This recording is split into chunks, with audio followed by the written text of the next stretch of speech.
Hello and welcome to Devil's Advocate. Is the BJP guilty of inflaming separatism in the valley because it's put its own interests before those of the country? That's the key issue I shall explore today with the General Secretary of the party, Arun Jaitley. Mr. Jaitley, let's start with the BJP's role in Jammu. How do you justify the fact that a party that preaches nationalism is deliberately pursuing a policy that's inflaming separatism in the Kashmir valley? Well, I think you are being too naive when you ask this question. Do you seriously think that the separatists in the valley have relaunched this separatist movement merely because of the land issue? Absolutely. They were. Absolutely not. They've been given the opportunity because of the land issue. Absolutely not. And let's not be naive. We've been naive for the last 60 years, those who subscribe to that thought, and I won't be naive. And let me answer it. First, the separatists lied to the whole country, to the whole world, saying that Hindu colonization would come up in the valley. There was nobody in the valley, not even the state government or the central government, which countered that propaganda. The separatists lied to the whole world, saying there is an economic blockade. Nobody was willing to counter that. We were the ones who are countering it. I'm afraid. And today, we are the ones who are saying that the land transfer is pursuant to a law enacted by the state legislature, pursuant to a direction of the High Court. Why should it not be implemented? All right, I'll let you have your say in full without interrupting you. Now let me reply. First of all, it wasn't the separatists alone who reacted to the land transfer. The PDP and the National Conference Party, who are not separatist parties, were just as vehement about it. That's the tragedy. Well, that's a fact. Secondly, that's a tragic fact. It's a fact, though. The second point is that when it comes to the blockade, there was a blockade. Figures released by the Jammu and Kashmir Horticultural Department, a part of the official government, prove that between the 1st of August and the 17th of August this year, only 890 trucks bearing fruit came from Srinagar to the Banihal Pass, whereas last year during the same dates, the figure was 2,148. The fall is nearly 60%. Let's be very clear. If you have a Bandh in Jammu and a curfew in Jammu for 50 days, if you have a curfew in the valley for 30 days plus, business is bound to go down. It didn't. I have gone to the valley myself. We asked the army, the district administration, as to what is the position. They gave us daily figures. This was not the apple season, this was the Babu Gosha season. And they said, there is nothing lying on record in the stocks. We have today 90 trucks waiting at the sabzi mandis, and there is nothing to be loaded on it. It was a false propaganda.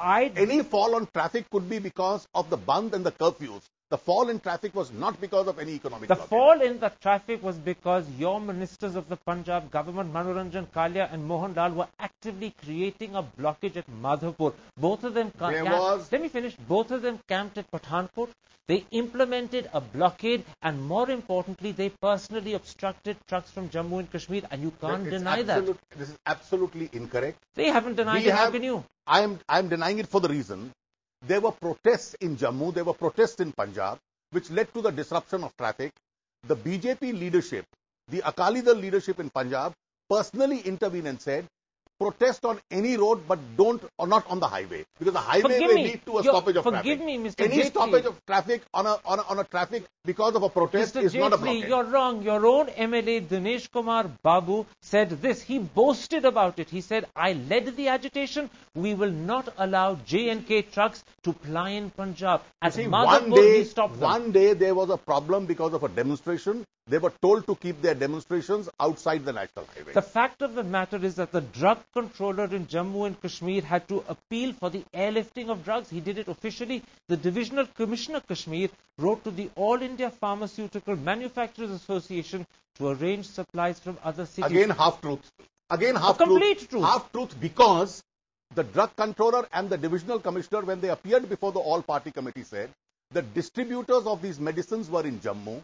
Because there was curfew and Bandh in Jammu, they could not get it, and therefore the manufacturers must directly supply it to the valley. No. Now, it was not That's because of the any blockade. No, I'm afraid that's the half-truth. Well, I heard the Divisional Commissioner myself. You didn't hear him. No. And therefore, the Divisional Commissioner told the all-party delegation this was obstructed because of the Bandh and the curfew in Jammu. So we asked the manufacturers, and we've never had a short supply. The reason it's a half-truth is because you haven't answered the question, why was that an obstruction taking place? And the reason is this: drivers were scared to cross, as a result of which JK02 traffic doesn't go north and JK01 doesn't come south. At Rambhan, every traffic stops, which is why there is a blockade, which is why people's livelihoods are suffering. Again, a partial tainted presentation of fact. Drivers on both sides were scared. drivers on both sides were scared. And that is why drivers need security, and we were told that security was being provided to drivers. And that is why, in fact, as a result, the valley felt cut off. That is why the valley was never cut off. Separatism was inflamed. Let's be very clear. I visited the valley. Not a single packet of fruit was lying in the valley which had to be transported out. The divisional commissioner said they have abundance of medicines which they have directly brought to the valley. Forgive me, Mubin Shah, the president of the Kashmir Chamber of Commerce, says that if fruit industry in Kashmir is worth 2,500 crore, it suffered a loss this year of 1,000 crore. That is almost 40%. Well, Mubin Shah is a part of the Hurriyat. He refused to meet the all-party delegation. He was leading those trucks which were going to Muzaffarabad. He was preventing the trucks from being loaded at the sabzi mandis which the divisional commissioner had put up.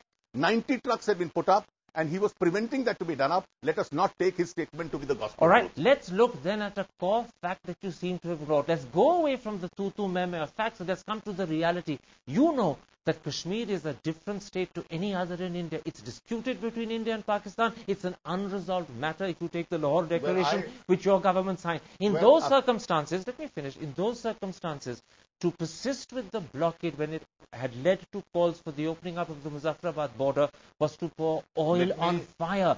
You did that. You inflamed sentiments that were latent. You created a secessionist movement.